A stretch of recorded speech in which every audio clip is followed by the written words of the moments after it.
یہ بخاری شریف کی روایت ہے، 4189، ایک کم 90۔ حضرت سہل بن حنیف رضی اللہ تعالیٰ عنہ و ارضا عنہ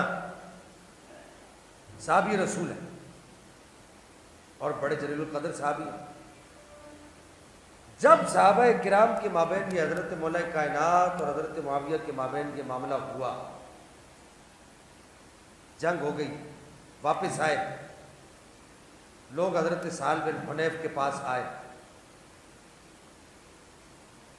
اور آ کر پوچھا کہ بتائیں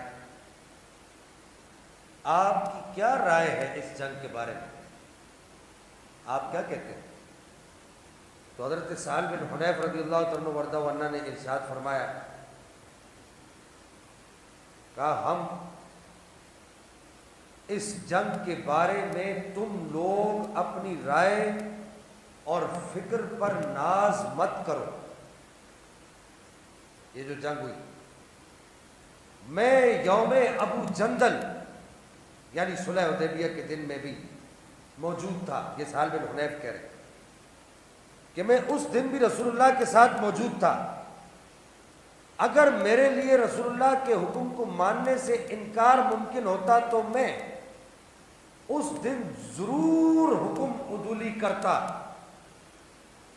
کیونکہ شرائط نبی پاک علیہ السلام نے ایسی رکھی تھی۔ سارے صحابہ کرام پریشان ہو گئے۔ مثال کے طور پہ اس میں سے ایک شرط یہ تھی صلح حدیبیہ کے دن کہ نبی پاک نے فرمایا کہ اگر تمہارا کوئی آدمی بھاگ کر مدینے آ گیا تو ہم تمہیں واپس دے دیں گے، ہمارا کوئی آدمی بھاگ کر مکہ چلا گیا تو ہم واپس نہیں مانگیں گے، نہیں دینا، کیونکہ صحابہ کی رشتہ داریاں تھی مکہ مدینہ دونوں جگہ، کسی کے بچے وہاں تھے، کسی کے ماں باپ وہاں تھے۔ اس طرح کہا کہ اگر میرے لیے رسول اللہ کے حکم سے پھرنا ممکن ہوتا تو میں اس دن ضرور رسول اللہ کے حکم سے پھر جاتا، لیکن میرے لیے ممکن نہیں تھا، اس لیے میں نہیں پھرا اس دن۔ اللہ اور اس کا رسول خوب جانتے ہیں کہ جب ہم نے کسی مشکل کام کے لیے اپنی تلواروں کو اپنے کاندھوں پر رکھا، یہ سہل بن حنیف کہہ رہے ہیں، تو صورتحال آسان ہو گئی اور ہم نے مشکل کو حل کر لیا۔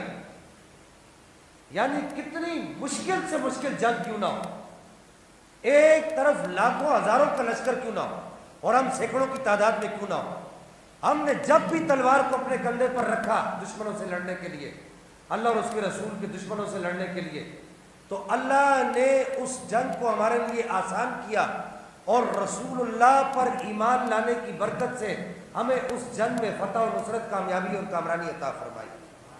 یہ حضرت سہل بن حنیف کہہ رہے ہیں۔ اب اس جنگ کا حال سنیے، حضرت سہل بن حنیف کیا کہتے ہیں؟ کہتے ہیں لیکن اس جنگ کا کچھ عجیب ہی حال ہے جو صحابہ کرام کے مابین ہوئی۔ اس جنگ کا کچھ عجیب ہی حال ہے، اس میں ہم فتنے کے ایک کونے کو بند کرتے تو دوسرا کونا کھل جاتا ہے، ہم نہیں جانتے کہ ہمیں کیا تدبیر کرنی چاہیے۔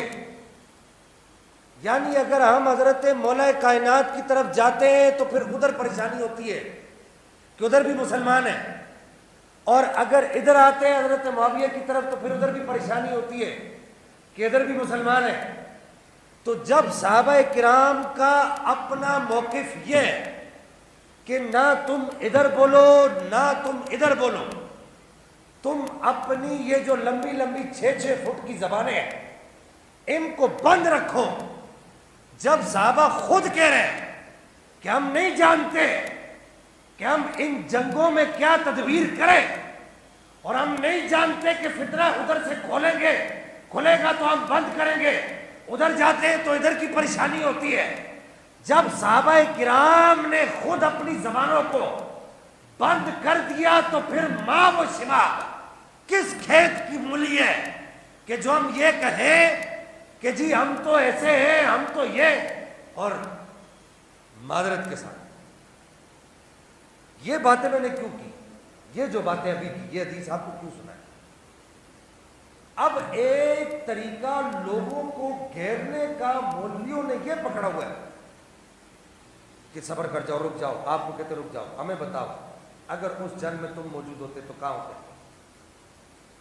ایسے ہی ہے ساجد، اگر تم موجود ہوتے تو کہاں ہوتے؟ پھر خود ہی کہتے بھائی میں تو ہوتا تو میں تو مولا علی کے ساتھ ہوتا۔